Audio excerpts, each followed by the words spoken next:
Imagina un lugar que lo tiene todo. Tradiciones mágicas. Un lago en la cima del cielo.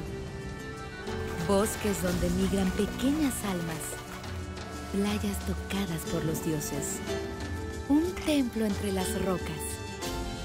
Calles donde escuchas el eco de la historia. Descubre un lugar lleno de fantasías. Ven, Michoacán celebra la vida.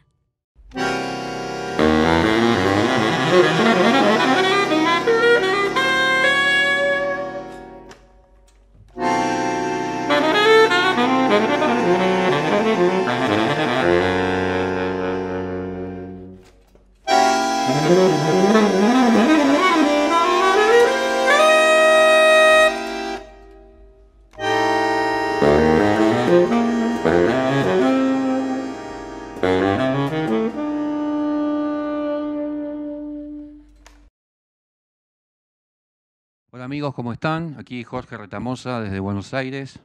Muy feliz de esta convocatoria para participar del festival y aportar con esta masterclass.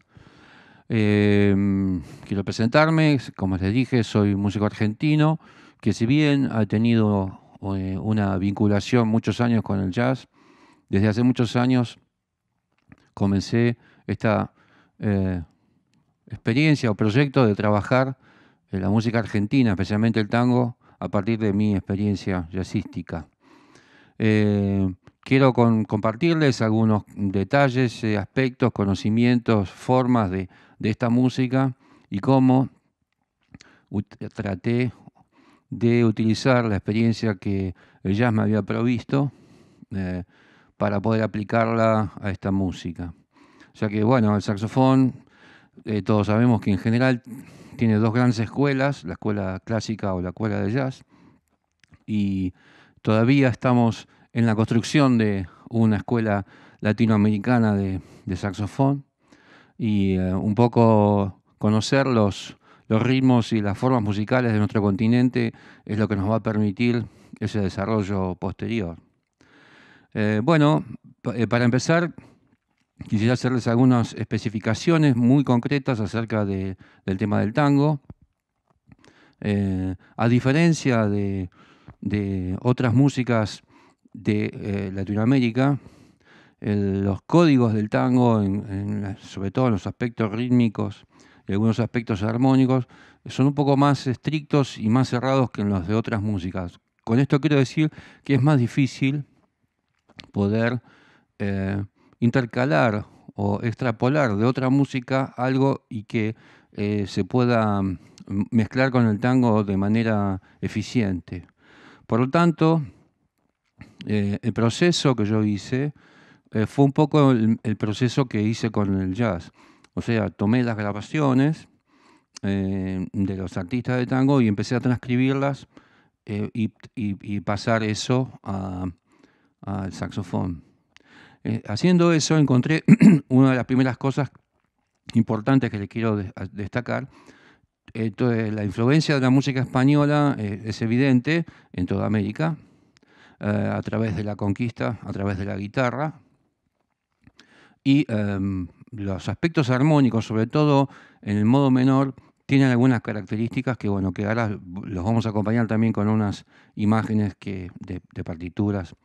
Entonces, ahí pueden observar cómo la nota importante del modo menor de tango es la sexta bemol, que es lo que nos conduce a la escala menor armónica, al sistema menor armónico, y cómo esa sexta bemol del menor se transforma en novena bemol del dominante. Eso es un dato muy importante porque a partir de esa gestión del conocimiento de esos dos elementos nos permite ya tener una idea de un sonido de tango. Y entonces aquí también pueden ver cómo en varias melodías, sobre todo del comienzo del género de tango, del principio, y alguna, como pueden ver también de Piazzolla, contienen ese gesto melódico de la sexta bemol y la novena bemol.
Bueno, continuando, esto que escuchamos es algo que me parece importante tener en cuenta para cualquier música, que es el control de los elementos más básicos. En este caso, estábamos trabajando el acorde de primer grado con el quinto, el primer grado mayor y el primer grado menor.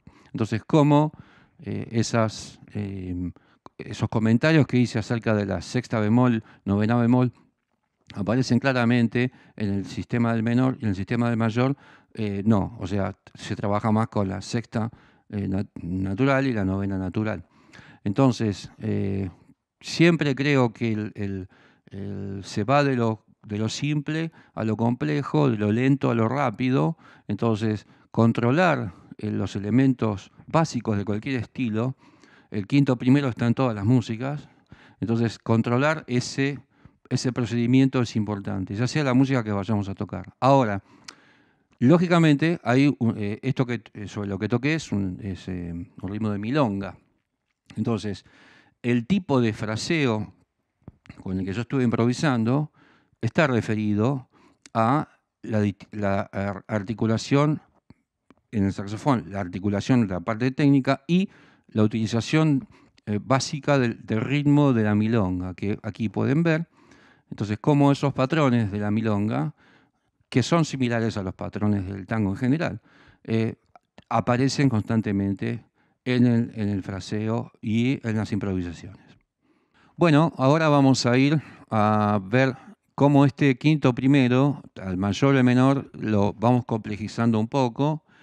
Como ven en la parte, ya son cadencias que son habituales en cualquier género, porque por ejemplo, esto que están viendo podría ser también la armonía de un estándar de jazz, como puede ser Hojas Muertas o Tom Lips. Entonces aquí hay dos cosas que van a hacer la característica de por qué un estilo de música se diferencia de otro. Aparte de que esta conducción de la armonía puede ser similar, hay algo en la rítmica, tanto del bajo, o sea, cómo se mueve el bajo, y cómo es el fraseo con el que uno va a tocar encima de eso. O sea que yo voy a tocar, no tratando de tocar con swing, sino tratando de tocar canyengue, en el sentido, tratando de tocar con el espíritu de la música de Buenos Aires, el espíritu del tango, o sea, sacar las estructuras rítmicas y los fraseos aplicados sobre esta cadencia.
Bueno, una de las preguntas habituales cuando doy alguna clase es a alguna persona que está interesada en tocar tango, dice, tengo las partituras y toco lo que está en la partitura, pero no me suena tango.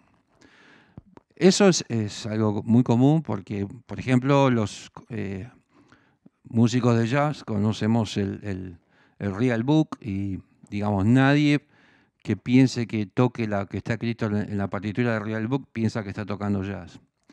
Entonces, con el tango pasa lo mismo.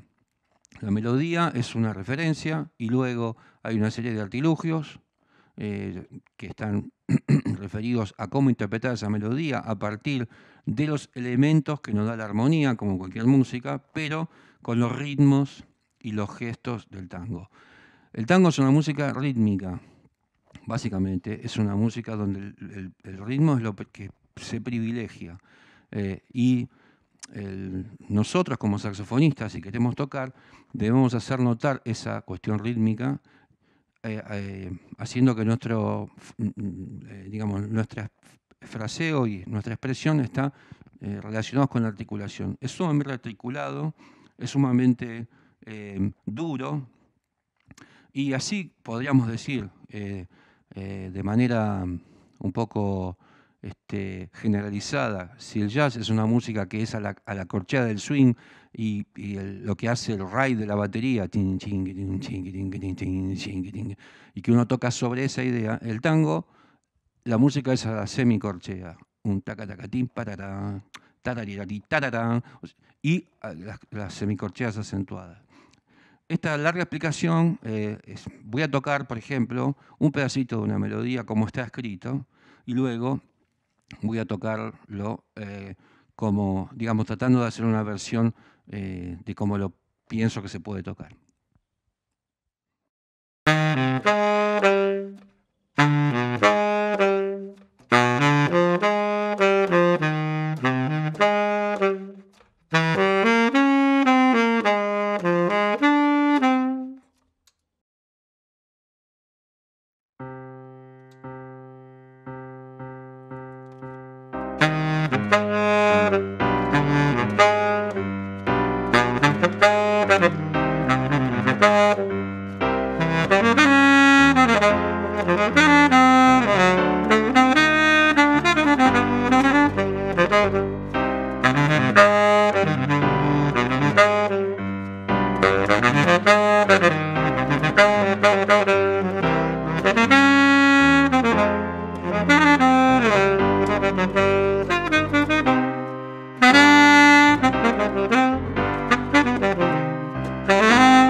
Bueno, después de esto que hemos escuchado, les quiero comentar algunos ejercicios que se pueden realizar para desarrollar el concepto rítmico melódico para aplicar a un tango.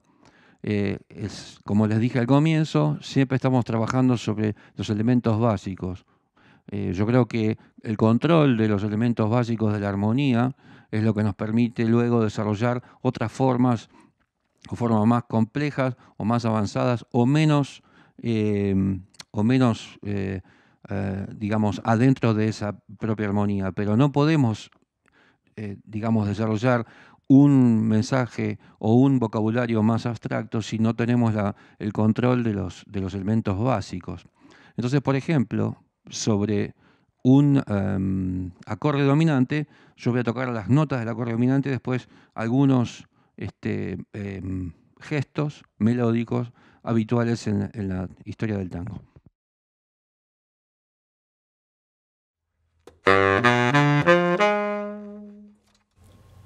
Ahí tenemos ese acorde dominante, en este caso mi séptima.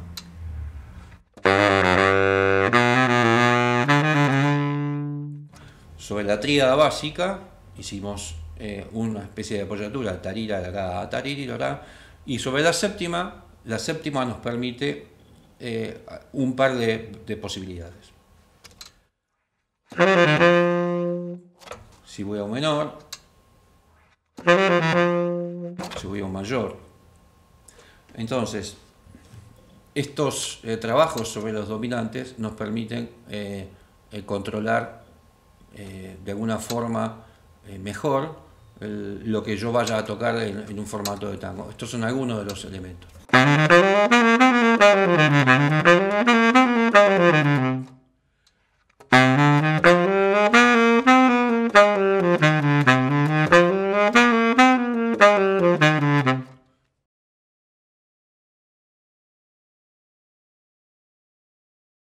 Aquí vimos un ejercicio sobre la escala menor armónica que, digamos, si yo la tocara de manera legato o como si fuera solamente un estudio, no tendría mucha utilidad. Aquí lo que estamos aplicando es este gráfico que están viendo de lo que se llama 3-3-2 en tango, que son los ritmos característicos, que es agrupar las 8 corcheas de un compás de 4x4 en un grupo de 3, un otro grupo de 3 y otro grupo de 2. Ta, ta, ta, ta, ta, ta, ta. ¿Ok? Entonces, lo que hice para que me cuadre es agregarle una nota a la escala. En este caso, una nota que se usa bastante en tango también, que es tocar la séptima menor junto con la séptima mayor. Entonces, para que tenga un ribete melódico, le hice esa modificación que están viendo aquí.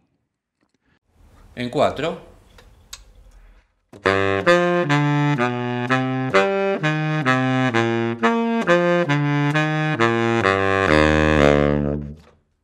Síncopa.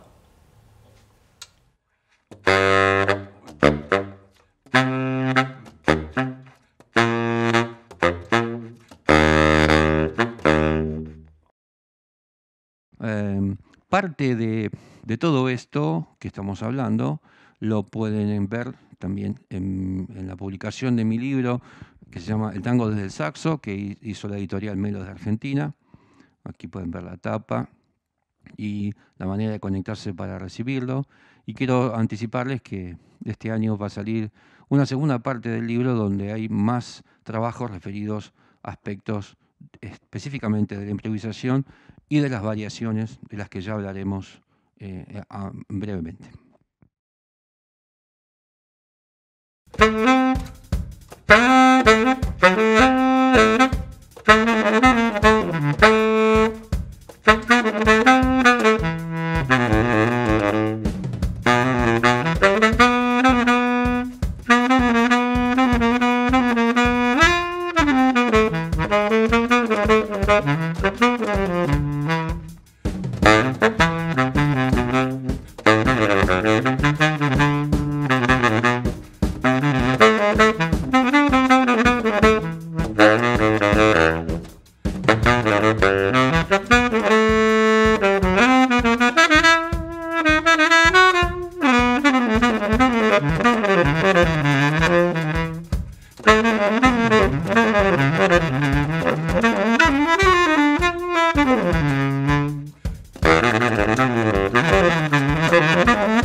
Una de las cuestiones también que siempre se pregunta es, ¿de dónde sale todo este material? Entonces, no solamente es una interpretación de los acordes, de la armonía y de los ritmos propios del tango, sino que también, como pasa con el jazz, la realidad está en los discos. Entonces, muchos de los elementos que van construyendo un vocabulario surgen de lo que uno saca de los discos, de las transcripciones que hace de lo que han tocado otros músicos. En el tango tradicional hay una parte que se llama variación, que es donde los bandoneones tocan un pedazo de la obra como si fuera un solo. Generalmente si es una orquesta que son 4 bandoneones, los 4 juntos al unísono, y son pasajes muy virtuosísticos. Y esos elementos nos sirven como referencia para poder extraer de ahí parte de esas palabras que conforman nuestro vocabulario. Y también la transcripción de lo que hacen los grandes maestros, de cómo interpretan una melodía y cómo la transforman y la hacen propia. Entonces, copiando esos gestos, es que se nos permite a nosotros abordar incorporar un vocabulario, incorporar ese vocabulario en nuestro lenguaje y ampliarlo, ¿no es cierto? Luego, cuando nosotros queremos hacer nuestro propio vocabulario, nuestro propio lenguaje, nuestra propia forma de comunicación, ya tenemos un background o un pasado trabajado a partir de lo que han hecho otros músicos y que han sido para nosotros los referentes, ¿no? Lo mismo que pasa con el jazz, ¿no? Entonces aquí, ahora les voy a mostrar dos pedacitos de ejemplos de estos procedimientos de transcripción. Vamos a escuchar ahora una versión de un dúo emblemático de tango que es Leopoldo Federico en bandoneón y Roberto Grela en guitarra, y bueno, pedacitos de la transcripción de una obra muy difícil, así que es un buen modelo de qué tipo de elementos o qué tipo de grabaciones tomar para incorporar el vocabulario de tango en el saxofón.